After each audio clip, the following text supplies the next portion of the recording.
3,000 miles in 37 days, 17 hours and 44 minutes. That's impressive almost no matter what you're doing. But when I tell you that is what Martin, Matthew and Rob did, rowing the Atlantic Ocean, you realise what an incredible accomplishment this is. On this very special episode of the Self-Made podcast, I chat to the entire team of guys here in Hong Kong that rowed the Atlantic Ocean. We talk about how the idea came about. Did it start with a night out and a number of drinks? And how they decided to partner with the amazing charity of Child Fund Rugby. They talk about how that level of accountability and telling everyone what they were going to do helped them push on in those challenging moments. We talk about how they trained for the event and how one of the training days they ended up drifting far out from Hong Kong with a much tougher ordeal getting back than when they went out. And talking about how that prepared them for the trip itself. We discuss the hardest moments, the most magical moments, and the scariest moments over the course of this trip, and how a sense of competition helped push through the final leg. They also talk about how they became closer as a team through this challenge, when many other teams couldn't accomplish that. We talk about what it was like arriving in Antiga, because they didn't just do this, they did this through the middle of the pandemic. And while many of us have gone 2.5 years without seeing our family, these guys met their family for the first time in that time, finishing rowing the Atlantic. If you enjoyed this episode, please share on social media tagging me and all the guys, and give us a review on YouTube, Spotify, Apple, whatever you get your podcast from. And I'll leave you myself and 3 guys that have done something that is absolutely incredible. And if you learn anything from this, is that maybe you can push further than you think you can.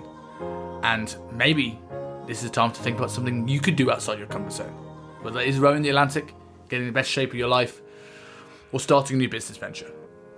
These guys show that anything is possible. This is a truly fascinating episode, so hope you enjoy.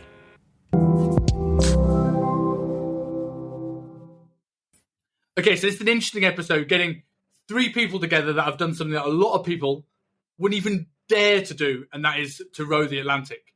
And I remember I found out this story because I met you, Martin, in a bar in Hong Kong, and was like completely enthralled by what you guys have actually set out to do. So there is always a story behind why 3 guys still decide to do something absolutely crazy. And it normally involves a number of drinks and a very drunken occasion. So how did the idea about rowing the Atlantic come to fruition? Well, I think it came up in a group chat we're all on. And some friends of mine had done it a couple of years before us, or rather, it was 2020. This was, so they'd just done it, and it just sort of came up, and I said, "Look, I'd love to do this. Does anyone fancy sort of looking into it a bit more?" And instead of being told to bugger off, these guys sort of said they were really keen, and that's how it all began. Was there any doubts? Was it sort of peer pressure, Martin and Matt? Where like Rob says, I want to do this, and sort of like, I want to live up to this, or were you like quite certain about doing this? Yeah, well, it was on a WhatsApp group, so we were sort of talking and probably hyping each other up quite a bit. Rob had actually mentioned it a few times previously, and we had all sort of blown him off and be like, no chance of ever doing that. Yeah, and I think probably, it was early days of COVID lockdowns and restrictions. Chatting about it on the group, and probably got a little bit excited, and then next thing you know, we're all committed to this thing. I will caveat that there were a couple of beers the night before and the week before that when Rob had mentioned it before, and the week before that when Rob had mentioned it again. So there was a little bit of strong arming, peer pressuring, and a little bit of bounce before we got into it. You seemed pretty determined to have this thing happen, right? Rob, what was it that made you want to do this? I made a few things. Like, I think, as I said, some good friends of mine had done it, and I'd sort of followed their journey quite closely, and heard about the experience that they'd had. And while by no means did they love every second of it, they did say afterwards what an incredible thing to do it was. I think that combined with the fact that I'd been out in Hong Kong for a couple of years, having left the military at home, where there was always something different. There was always the next adventure. There was always like the next challenge ahead of me, pretty much just sort of laid out for me. And I think I was, looking to do something that challenged me, looking to do something a bit bigger than just sort of, Monday to Friday work and a bit of rugby at the weekend. So I think that was quite a big part of it for me. And, like Martin said, it was the start of COVID. Things were looking like they might lock down a bit. Like travel wasn't looking that good. I think so. There was quite a lot of things that came together that made me sort of keen in that moment and feel like it was the right time to give it a crack if I was going to. Is this something you've done regularly, being in the military back home? Are you used to sort of like fairly big physical endeavours, or is this the first thing of its kind that you've done? No, I mean, obviously the sort of training courses and that sort of thing in the military. But no, I hadn't done sort of a big expedition or anything like that, so to speak. No. What about the rest of you guys? Is there anything in the run up that you've done prior? I mean, did you guys know how to row? None of us knew how to row. Good start. Yeah. We were all sort of fairly decent on the erg. The funny thing about the race, I would say, almost most of the people that do it are actually not rowers. Probably for good reason, because I think anyone who was a rower probably understands that rowing 30 to 40 days in the ocean will not be very enjoyable. Go on. Yeah. Sorry. So I think we all had sort of slightly different but slightly similar reasons for doing this. The sort of challenge of doing something bigger than us, or understanding where your sort of physical and mental limits are, is sort of a common theme that sort of, I think, ran through the three of us. And that's why we went after it. Yeah, I can totally relate to things like that. I mean, I was saying to the guys off air once we were dealing with technical difficulties that I walked about 10 years ago now, walked the length of Wales for charity. Nowhere near as like hard and scary as what you guys went through, but I remember like that is one of those moments, a defining moment in my life of like, whenever I think something gets hard, you can always push that little bit further. And I'm so glad I did that. And I remember reading on Martin's post of like, wasn't necessarily a fun experience all the way through, but it was a defining experience. I'm assuming that's the kind of thing you were probably meaning. Yeah, for sure. I mean, similar to Rob, I didn't really have a conventional 20s. I played rugby throughout pretty much my whole 20s in South Africa, moved over to Hong Kong, sort of transitioned away from that into a more corporate life, play a bit of rugby on the weekends, part-time, but not really, not being as challenged as I had done before. Similar reasons. I completely forgot my train of thought now. But yes, not fun, Simon. Yeah, that's what I was trying to say. Sorry. 69. Gone through a lot of sort of pre-seasons and that sort of thing that were tough, but you always got, you got to go home and sleep for 8 hours, have a good meal, have your comforts, have a rest. Whereas this was just completely unique in the challenge in that you were, you're never sleeping for an hour at any given stretch. You're doing essentially 14 hours of exercise over a 24-hour period. Just very unique and something just would never do in an ordinary sort of training environment. I remember like say doing the walk, and someone who'd done that before said to me, he goes, "What you'll never appreciate a good pub meal like when you come back, when you're just sort of used to camping stove food." And I was thinking when I was coming to this, because this is the closest parallel that I have. I was like, well, I could find every 3-4 days, I could find somewhere that has a good pub that I could stop off. There isn't many local pubs in the middle of the Atlantic. You really are. You're all in and lost in the middle of the ocean, like hoping that you're going in the right direction. But considering the fact that none of you rode, what did the run-up look like? How did you train for this? Did you train for this, or did you just sort of hope it was all right on the night? Hit and hope. No, we signed up in April 2020. COVID had sort of kicked off, obviously. We expected to have a rugby season to get through at the end of that year. So a lot of the focus initially was on, getting really courses done and, starting to sort of line up sponsors. And then at the end of 2020, obviously, we had a seriously curtailed rugby season. And so it was really only sort of January, February 2021, we engaged guys at Joint Dynamics who agreed to train us. And that's when we sort of focused on a lot more of the rowing type training. We also partnered with the guys at the Hong Kong Yacht Club, Royal Hong Kong Yacht Club, who kindly agreed to train us how to row. So it was the next sort of few months of down on Sundays at Middle Island and trying not to fall out of very small rowing boats, basically. There's a question. There's a very question I was going to ask. Actually, it's a bit of a tangent where I was going next. But obviously, you had the guys help from Joint Dynamics. You had the guys at the yacht club helping you. Like, how did you go about sort of like creating these connections? A lot of people would want to do something like this, but wouldn't know where to look for help. But you managed to seem to network and find the right people quite well. Yeah, I think. I think Rob, you go. No, you carry on. Rob having his mates that had done it, we had some good connections there, and they had an ocean rowing coach. He had to work with us remotely. Initially, the plan was for him to come join us here in Hong Kong, but with the way things went with COVID, he was not able to join us. So we did that all remotely, and that sort of gave us a lot of sort of tips and tricks about the race, because half the prep is just learning to live on the boat and getting small little things that just make life a lot more bearable. And then the connections here, Dave at Joint Dynamics, we had met, one of our members had met through different connections. We knew he was quite into these sort of extreme challenges. It was, to be honest, it wasn't just approach one person and they all said yes. We did shop around. We tried to get people to agree to help us. Getting sponsors, getting support was a process. It was almost like a full-time job. Yeah. There's also obviously the Hong Kong network is amazing. You do get to meet people.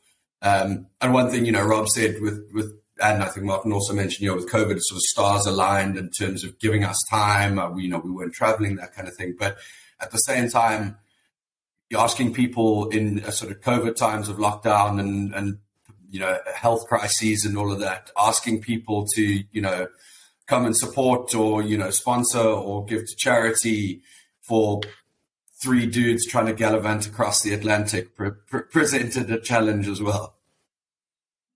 So is there much of a strategy at place to this, or is it just sort of like a pure endurance race?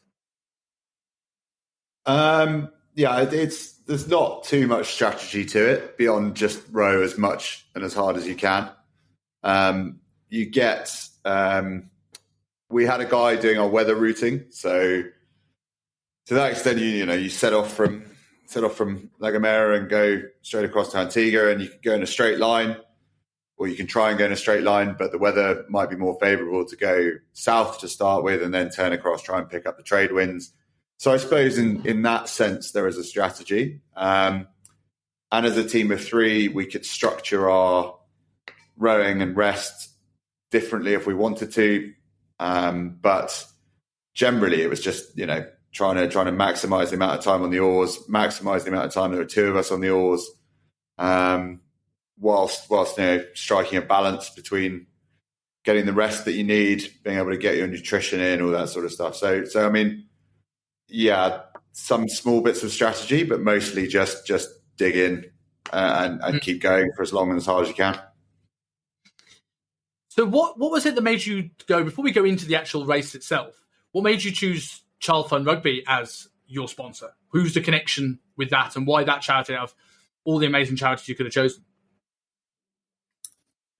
We'd had a bit of connection through them, through members of our rugby club, Valley Rugby Club. Guys had worked with them before. A friend of ours had played the world's longest golf hole from Eastern Mongolia to Western Mongolia.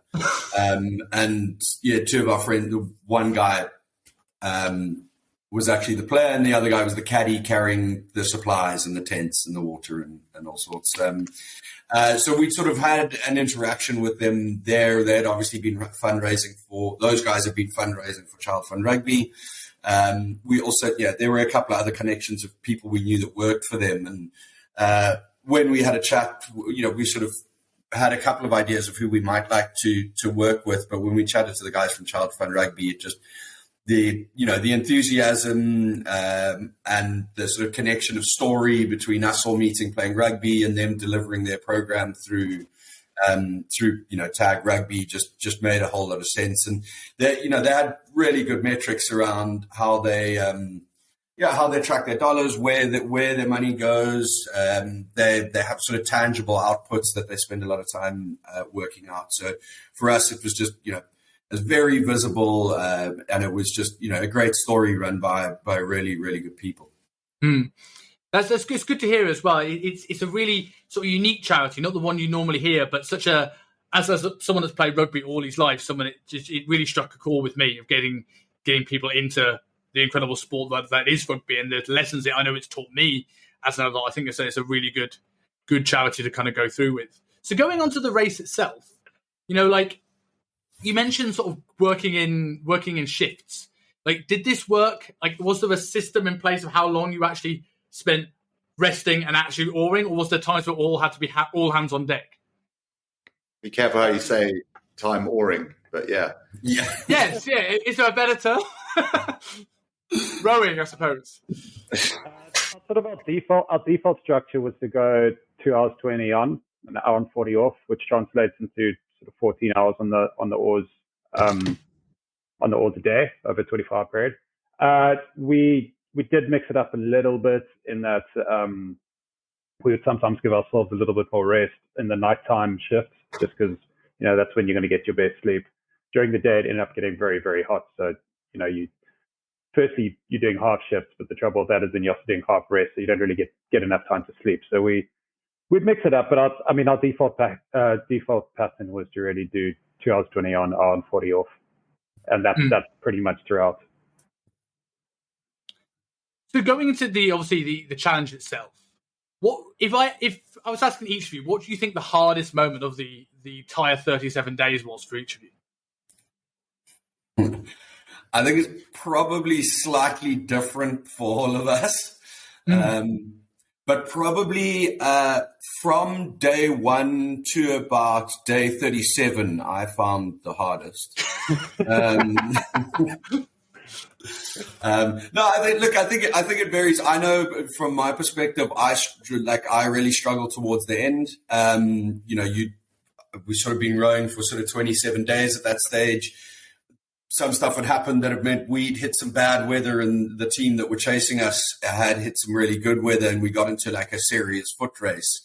And after 27 days, being asked to like dig deeper and row harder I just found very mentally challenging.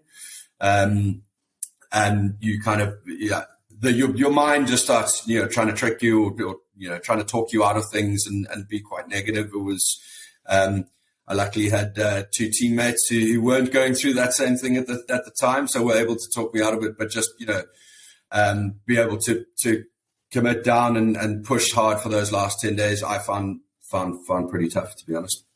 Do you think the biggest thing that allowed you to dig was the 2 other guys on this call to help you through it, or is there other things that helped push you through when it was getting tough towards the end?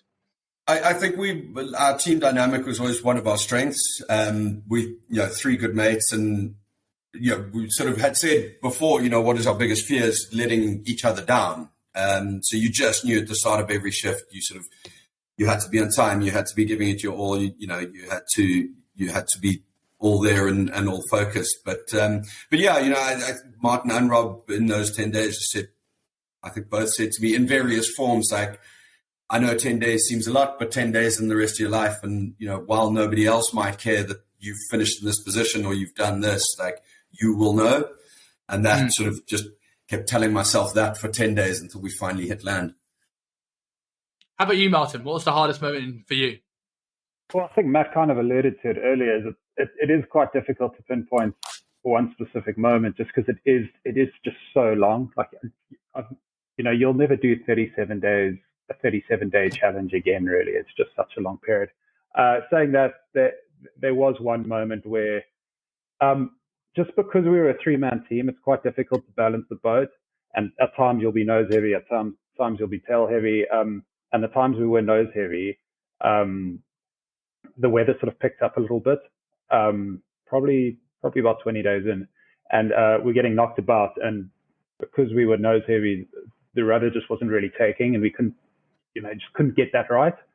And you've got this off-course alarm as part of your equipment on the boat, and it's the most infuriating high-pitched noise that you could ever imagine, and it just beeps.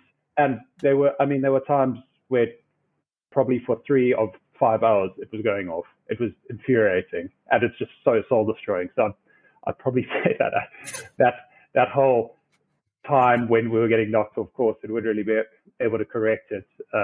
Probably toughest by modern day torture. Exactly. I'm laughing about it now, but I think I'm probably exactly the same. And at the time, there was nothing funny about getting in the stern cabin to try and keep the weight that end, and like turning the light off and closing your eyes, and then that fucking alarm going off again, and having to sit up and reach out and turn it off, because like the other two are rowing, they can't reach to turn it off or anything.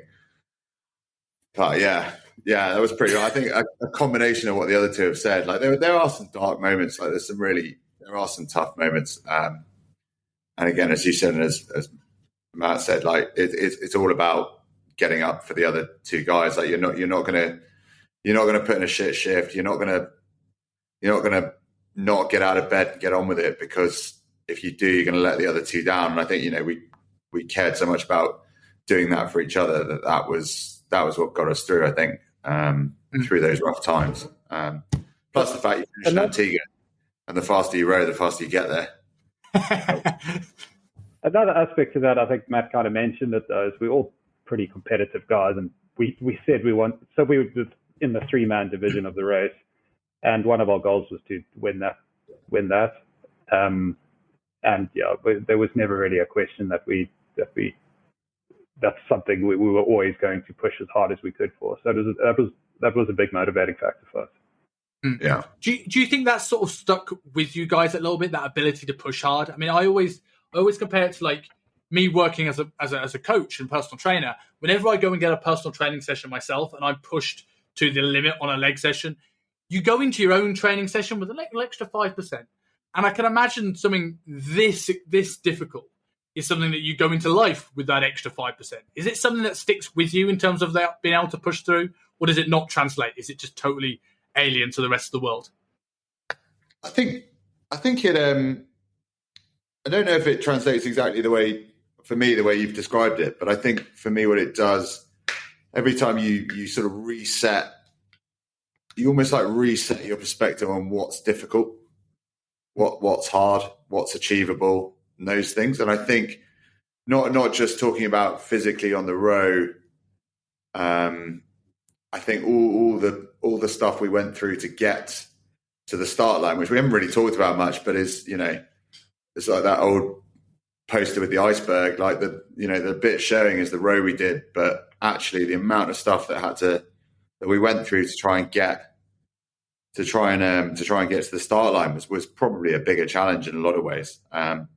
So I think you do take away from it the ability, that sort of resilience, and the ability to just trust yourself and trust each other to go and work out how to solve a problem. Like we didn't know how to ship a boat from one side of the world to the other, and then we didn't know how to overcome a shipping crisis and get it back. But through asking for help and through talking to people and trying to work all these things out, there's a lot to be learned. And I think these things, it resets your perspective of what's difficult and what's achievable, and that's something I'd like to think I carry forward. Yeah. I suppose, do you feel a deadline helped with those sort of things prior to the race? Because there was this absolutely non-negotiable, unmovable deadline, that some of the things you had to work out, if it was other aspects of your life, you might go, okay, it's not that important, it's not a priority. But you knew it had to be, because you can't row very far without a boat. You're not going to want to be swimming in the Atlantic. Yeah, probably. I think that the one thing we also did, I mean, rightly or wrongly or intentionally or otherwise, was kind of start telling people that we were going to do it as much as possible. So once we've told people we have to do it kind of thing. So I think it was less, the deadline maybe did help. And I guess, yeah, it being, if our boat wasn't there on the 12th, then we couldn't have done it. But if we were doing it just off our own bat, we could have gone on the 18th as opposed to the 12th, which I suppose does help. But it didn't really, I didn't sit in the forefront of my mind that it would be so much better if we were doing this on our own because we could do it at any stage. Like that was what we signed up for, and that's what we kind of got. Mm. So you mentioned at some point then if you were the weather taking you guys off course. I mean, like, what was that like being in? It's an impressive rowing boat. It's bigger than the little wooden thing you see, in cartoons. But like, that must have been a scary experience when there's a storm blowing. Was there any chance of you going over? Does this happen? And then what did it feel like being in the middle of a storm with no land in sight? So the boats are obviously specially designed for this. They're made by a company in the UK for this event. So they are actually pretty well designed to deal with big seas, to deal with this sort of stuff. They can capsize, and teams have done.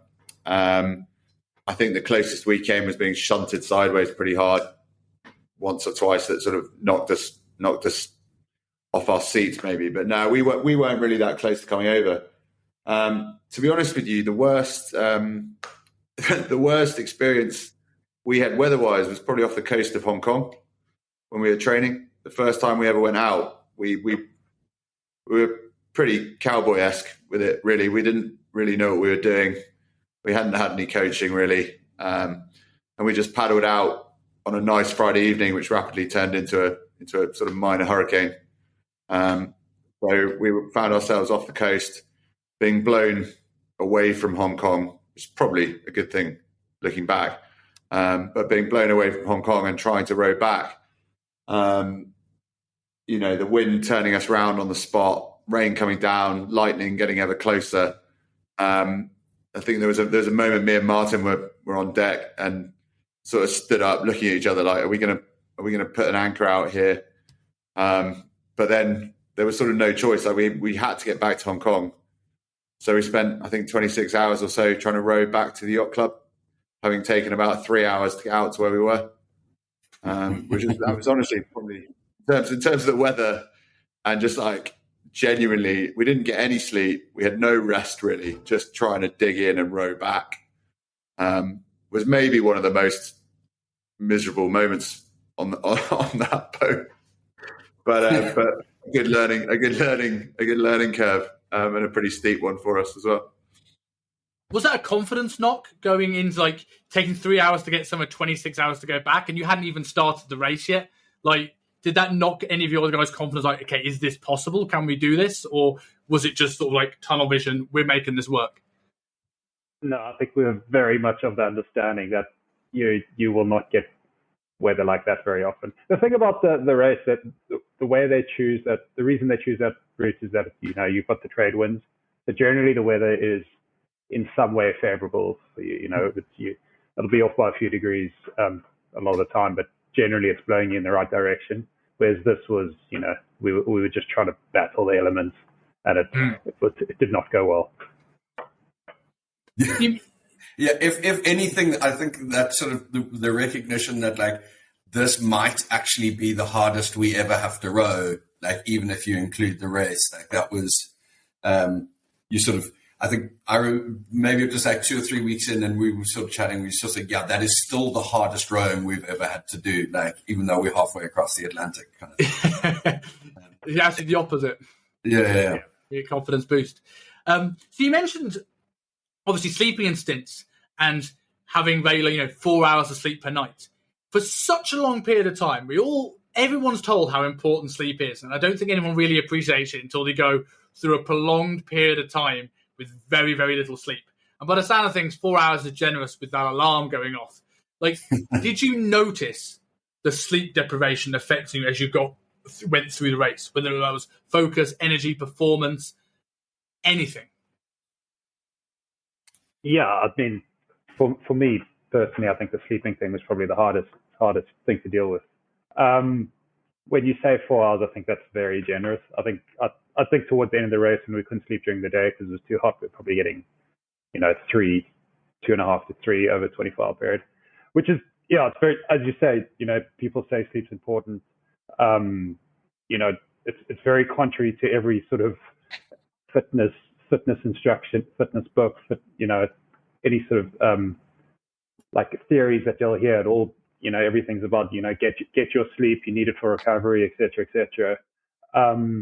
What I found really interesting about the race was that you can row for 14 hours in a day and get 2.5 hours sleep, and for some reason still function. You get to an end of a 2.5 hour shift, you feel pretty stuffed. Your hamstrings playing up, your low back sore, and you think, how am I going to get on the oars again in an hour and a half?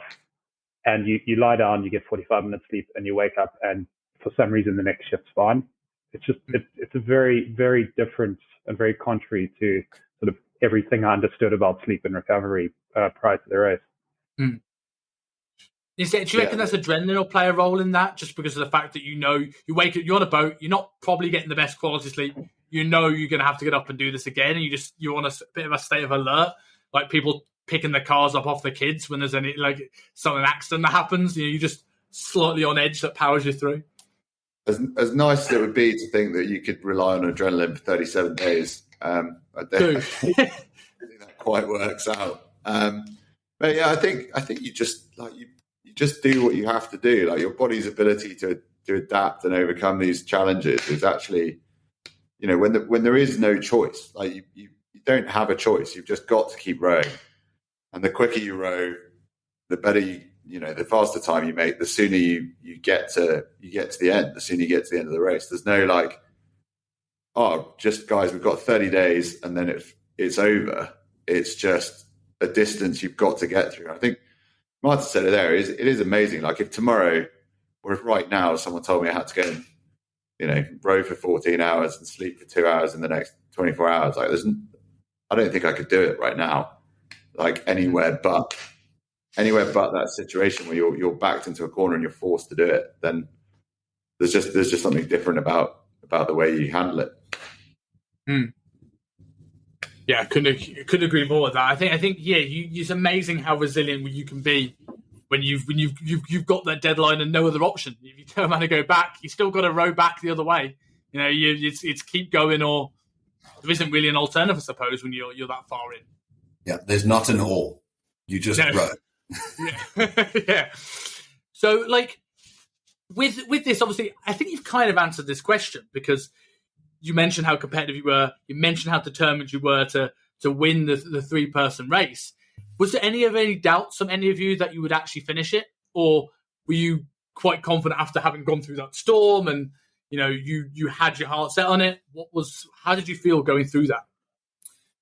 I think we'd always gone with the approach of there's a lot outside of your control, mainly the weather, right? So, you can have, if one team picks a route 40 or 50 miles different to you, and they can have, different weather to the weather you're having. So, that was always going to be out of our control. So, first primary goal, obviously finish the race, secondary goal, win our category.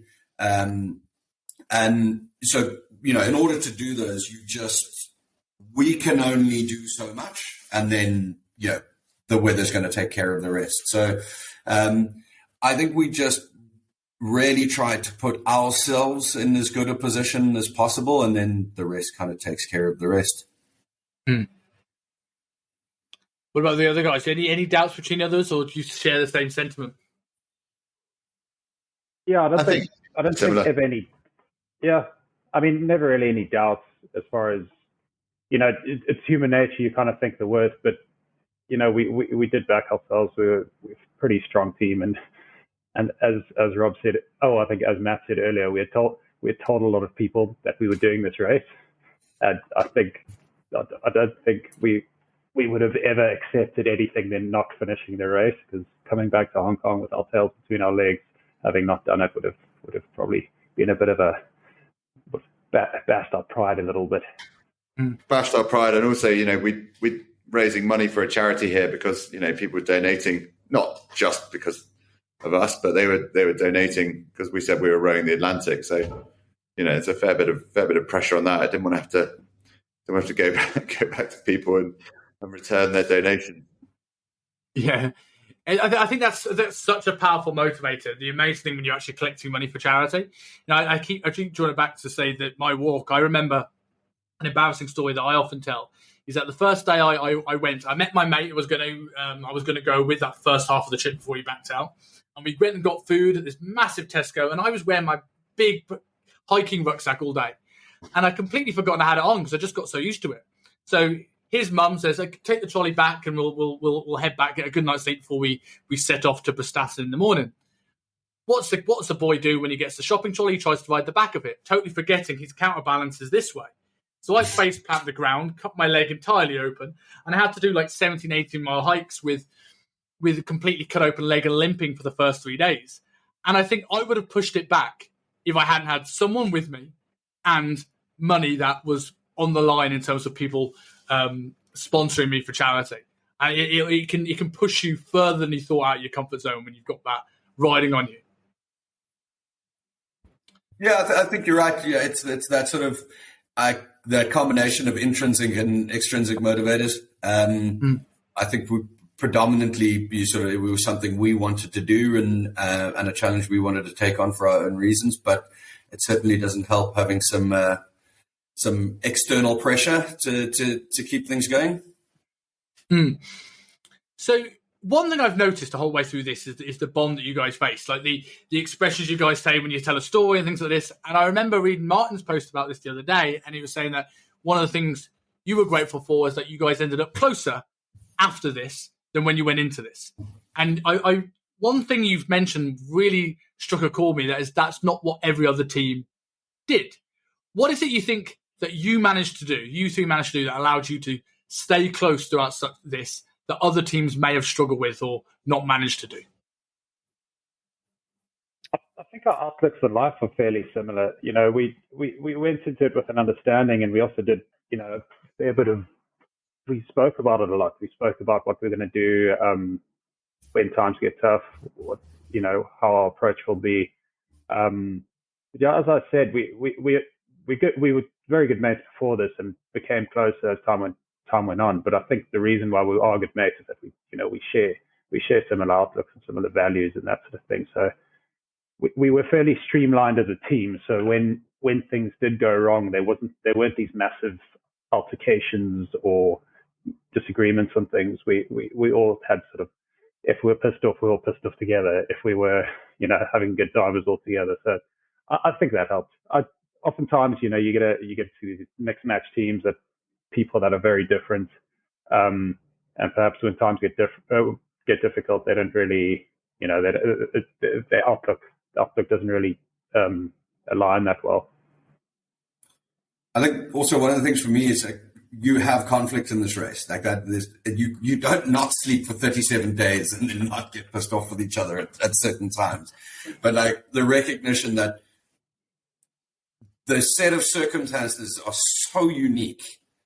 Like, just let it go. Like, as soon as you can, just let it go. Like, it's all water under the bridge at the end of the day. Like, you're all pulling in the same direction. Like, you're all trying to achieve something bigger than yourselves. Like, yes, we're bloody tired and we're exhausted and we're rowing and it's hot. And like, yeah, okay, I've pissed someone off by doing this. Like, cool, it's done. Like, once it's done, and you move past and you pull together. Mm.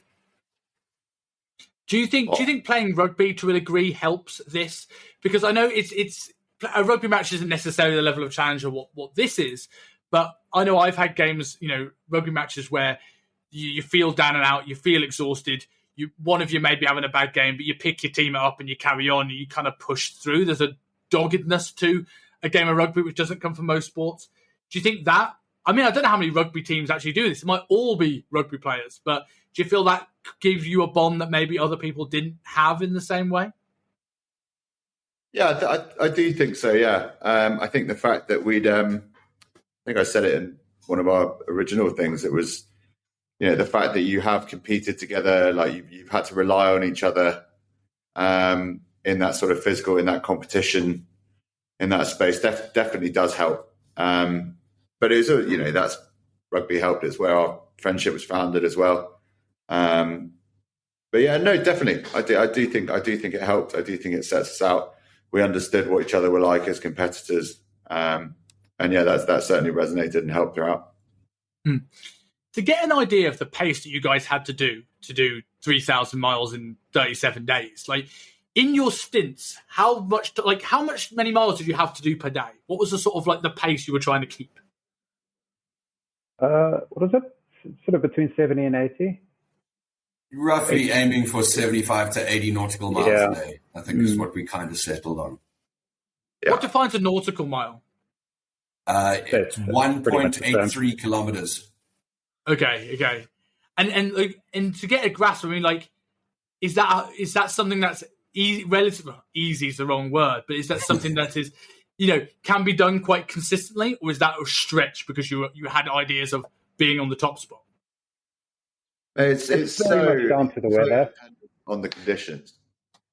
Like you are so insignificant compared to the tides and the winds and everything else. Like, yeah, we had to be rowing constantly to achieve those numbers. There was hardly ever a moment where we weren't, at least one of us was rowing. There was no timeouts apart from about, I think with 10 minutes on Christmas Day, maybe 20 minutes on New Year's Eve. And then once we were in sight of Antiga, we stopped for a bit on the last day. But other than that, it was a constant effort to keep going. So yeah, it doesn't just come. It's got to be, you've got to work pretty hard for it.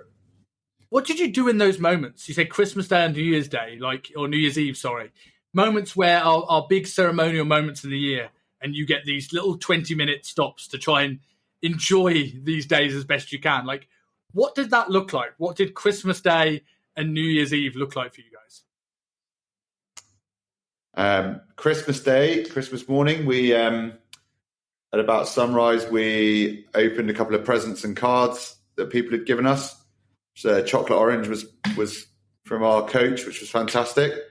And the girls had done us, our partners had done us a sort of photo album, which is a really nice touch. And then on New Year's Eve at sunset, we stopped and we had a whiskey, which is very nice. And then on the last what day... What Rob's failing to mention is New Year's Eve is his birthday. Okay. Yeah. So birthday. Carry on. Birthday Sorry, drinks. Robert. No. Thank you, mate. So birthday drinks at sunset, which was great. Nice to sort of, I think Christmas morning, I don't think we really did stop very long at all. So New Year's Eve, that New Year's Eve felt like probably the first time on the trip at that point that we just sort of stopped and sat there and sort of taken it all in for a few minutes and almost just like breathed a long breath. And it was actually quite nice, quite special to do that. So yeah. How did that feel? So I imagine you'd be quite full on. Sorry, mate. No, saying it must be quite full on until you took that breath. Like, how did that feel at the moment you've come, a certain distance? I don't know how far along it was before you did that Christmas morning, but that must have all that hard work, and you finally take that little bit of a stop. Like, I can't even imagine what that moment must have felt like. I think, like, to Rob's point, funny enough, Christmas, I don't know why or what we did on Christmas morning, but it just didn't feel like that much of a break. We sort of came up, like, sort of whipped through opening presents and sort of got back on the oars as quickly as possible. It was that New Year's that was the first time that we sort of stopped, properly downed oars, poured a whiskey, everybody sort of sat back, and I think all three of us just went, oh wow, okay, like this is pretty special. This is unbelievable sunset, obviously, nothing else in sight, and just the three of us out in the boat. And I suppose it was also roughly half, not that we really knew it at that stage, but sort of it was roughly halfway as well. It was the first time mentally, I guess, that we'd ever, or certainly for myself, I feel like mentally that we'd taken a break of actually just stopping and just appreciating what was around us. or not around us. I can imagine. I can imagine that being quite incredible as well, seeing a sunset with nothing in the way, though. But every bit of potential scariness it could be being insignificant in the middle of the Atlantic Ocean, not having anything blocking your view is something that most people don't really experience. Yeah. I think there was plenty of that. You're right in the middle of the ocean. There's a very, very few people that get to experience that sort of. Even if you're out on a big boat, you up high out of the water. It's a very different experience. We're right down there. You see dolphins swim underneath you every now and then. You'll be at the bottom of a wave, or a big piece of swell, and it will look like a mountain coming towards you. It's just very unique. Yeah.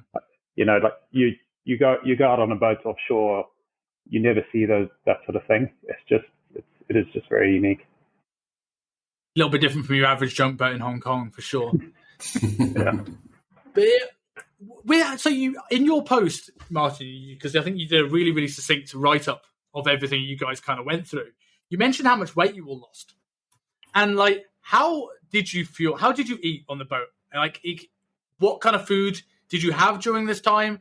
Was it brought to you some way, or was this all stored from day one?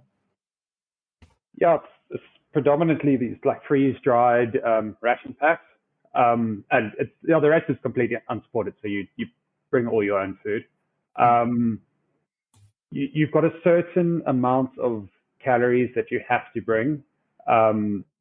What it equates to, I think, is 6,000 per day, and that's for 50-something days. And we sort of knew we were going to take quite a bit shorter than that, so we're sort of overeating.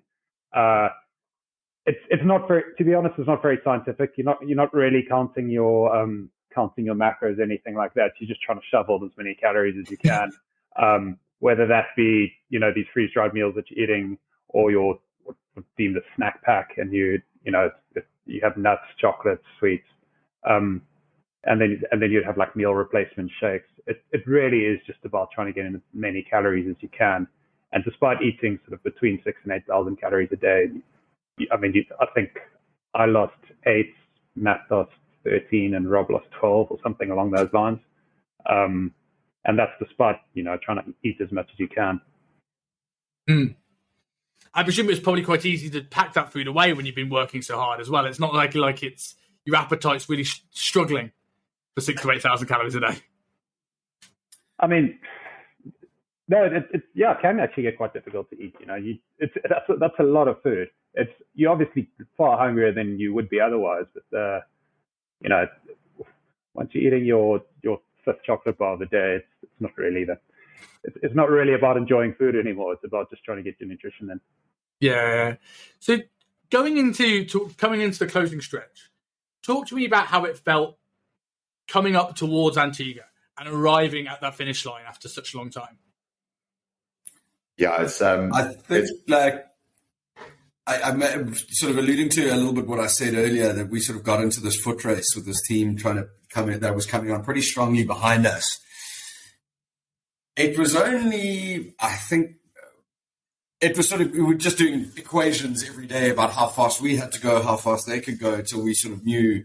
And you sort of push, and then, when a week out, you're like, I'm pretty sure we've got this, but, if we slack off, they can get it. And so it was just that kind of conversation every day until 3 days to go. We were sort of like, okay, we've pretty much got it, but if something goes wrong, then, they can catch. So it was just all the way up until sort of the last afternoon or last day, really. It was just this kind of just push. So it was only really, I think Rob mentioned earlier, on the last day we stopped. It was probably about 10 hours before we finished. And we knew they weren't going to catch us, and that was fine. But that was probably the first of the, as you said, the approach to Antiga. That was the only time where we really went, okay, kick back. Now we went for a swim, had a sort of long chat about what we'd done and what it meant and that kind of thing. So that was, that period, that afternoon was certainly a highlight on the trip, and realizing that it was done, but having one last moment together of sort of just the three of us before rejoining the normal world. You can actually enjoy it, I suppose, for that last little home stretch in a weird way, because you know it's the home stretch. You know you've beaten this team, and you can sort of go, right, one last sort of push, I suppose. Yeah, exactly. Yeah, it's pretty special. Like when you first, like when you see Antiga finally, and then we ended up finishing at sort of 2 a.m. So as we're coming in, just being able to see the lights on the cliffs on the side of Antiga, yeah, just an incredible feeling. Like sort of like, yeah, just absolute elation that you've made it, and you're gonna get there, and you're gonna see your friends and family. And then they send out the Coast Guard. The Coast Guard boat comes out to join you, sort of shepherd you into Nelson's Harbour. You see the flashing lights of that when you're probably a mile or two offshore. And it's just a really, really special feeling. I suppose as well, coming off, I know that some of you said you hadn't seen family for a long period of time due to the pandemic because of this. Like, how was it like reuniting with family after the pandemic is a big moment for everyone in the normal circumstances. But how did it feel doing that after coming off this amazing accomplishment? Yeah, I think for Matt and I, we both haven't seen our parents for 2.5 years. My girlfriend was also over there. Luckily, my dad had never met my girlfriend, so that was great. They could introduce themselves to each other. I don't have to do anything. Is this your way of getting out of it? It's like, sorry, I can't be there. Lads, let's throw the Atlantic. I don't want to be around for this meetup. Exactly. That was incredibly special. And then we spent I think a good 10 days in Antigua, just sort of unwinding and being able to spend a long time with family was incredible. It was amazing. It's quite a surreal experience. Like I just never even though it was going to happen, but you don't expect to be reunited on a dock at 2:30 in the morning, having just rowed for 37 days with your parents that you haven't seen for 2.5 years because of a global pandemic. Like, that is not a sentence you ever think you're ever going to say in your life. But yeah, it was very, very cool. Do you feel the pandemic almost made this extra special, this moment, because it was a time where people normally are going through all sorts of struggles, and you've managed to create a positive out of something that could have been horrendous, like it was for so many people? I think sort of the probably the biggest effect two biggest effects for us is one, as Rob said, there were a number of things like the stars aligned for us. You know how Hong Kong is. You travel a lot, and there's a whole lot of other demands on your time, and but we basically had a 2-year window where we couldn't really go anywhere, and there wasn't a huge much else to do. So we could really throw ourselves into this, with the gusto it deserved. But yeah, and then I guess from our perspective, as you say, that sort of reuniting and the end was just an added edge of emotion to something that is already quite emotional. Mm. Yeah, I think maybe we didn't appreciate it at the time, but when we look back at it, a lot of people will see those 2 years or those 18 months as sort of dead time where they couldn't go anywhere, they couldn't do anything, they didn't see families, people didn't leave their flats, people didn't go to work, whatever it was. Whereas we'll forever be able to look back on that time as this journey, doing everything to get ready and then going and doing it. And yeah, stars aligned, absolutely the right word for it. But we, just really, really lucky looking back that we were able to find a positive out of that time that was so difficult for so many.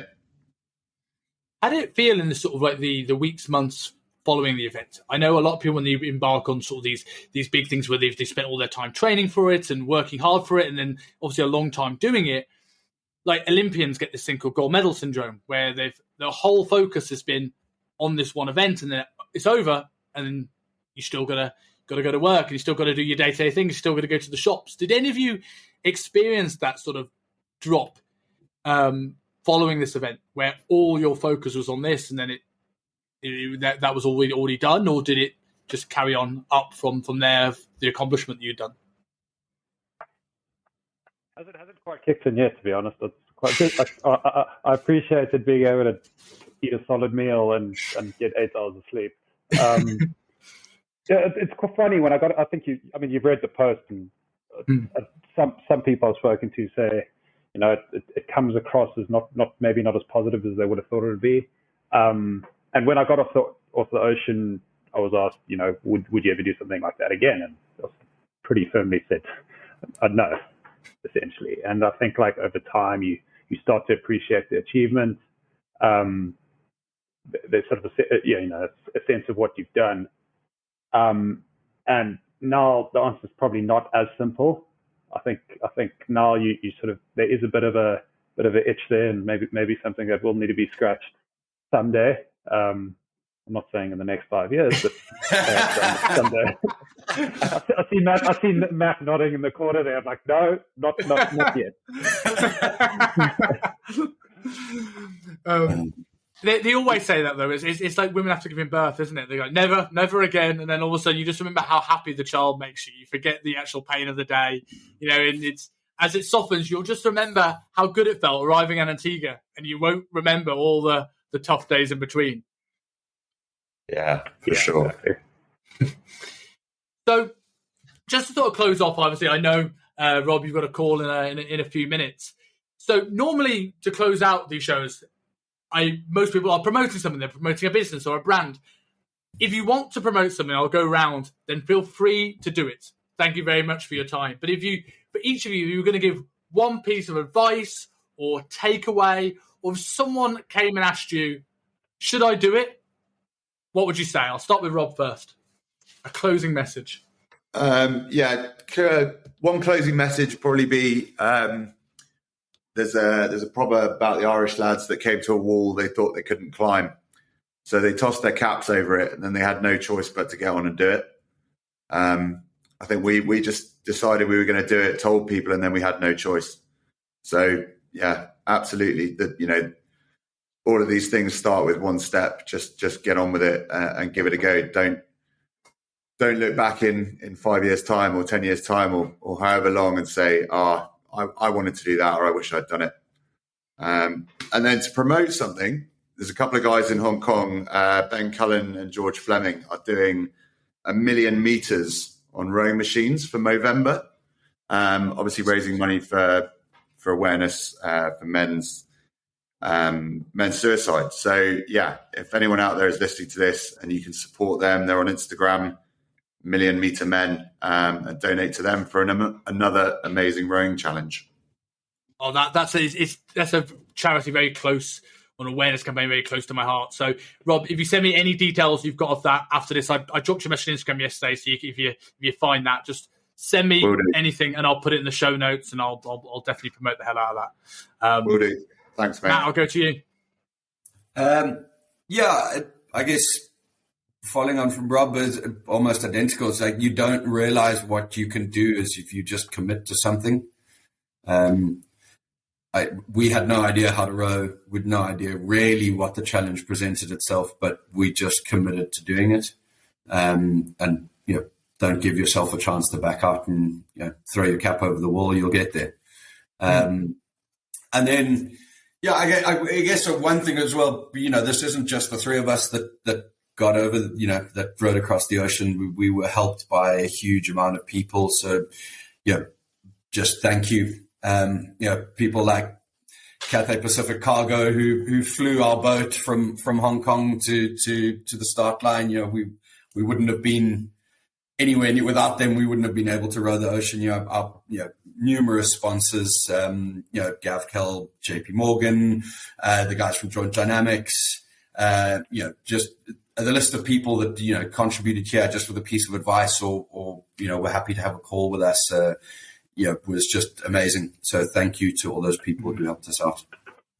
Yeah, very much so. Martin? I think apart from what the other guys have said, just find a good team.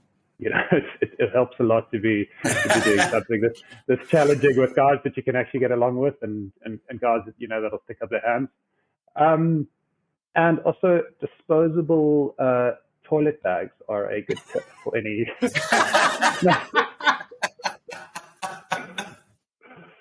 I'm so glad I came to you last. So niche. For anyone doing this race, it's not on the prerequisite kit, but it is the biggest game changer that you can imagine. So. How did you know about it? Is this just a fetish of yours? You just like, if you can't be bothered getting up and going to the loo, you just say, I've got a bag by the sofa, I'm good to go. No, I think someone suggested it to Matt. Yeah. Where a previous rower had mentioned that, not having to clean out your buckets during the day is just one of the biggest morale boosters. Those bags got ordered quick sticks after that. Well, I think on that note, on that best piece of advice you could have ever given anybody, thank you guys so much for your time. An incredible achievement. And I said, as soon as I heard this, there's not many things I remember when I'm semi-pissed. And the fact that I remembered this to drop Tim Sutton a message and was like, hey, how do I find these guys that rode the Atlantic? And he was like, he hooked me up with you guys. I was like, okay, I've definitely got to tell this story because it's not something you hear every day. So a massive well done to all of you. It's an incredible achievement. Thanks so much. Thanks very much, Simon. Thanks for having us. Thanks so much.